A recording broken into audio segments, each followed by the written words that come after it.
গতকাল আইপিএল 2024-এ royal challengers Bangalore এবং Kolkata knight riders M Chinnaswamy স্টেডিয়ামে মুখোমুখি হয়েছিল। অর্থাৎ বিরাট কোহলি এবং গৌতম গম্ভীর আবারও মুখোমুখি হয়েছিলেন।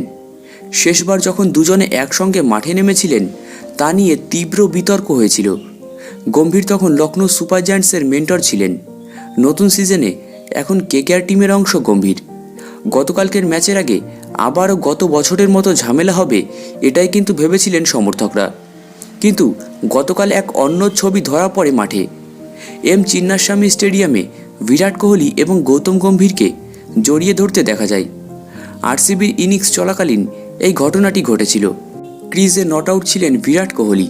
গম্ভীরও টাইম আউটে তার প্লেয়ারদের সঙ্গে কথা বলতে এসেছিলেন।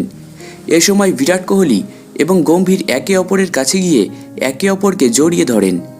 এ সময় বেশ কিছুক্ষণ দুই প্লেয়ারের মধ্যে কথা হয়। গৌতম গম্ভীর এবং বিরাট কোহলির মধ্যে বিবাদের ইতিহাস কিন্তু বেশ পুরনো।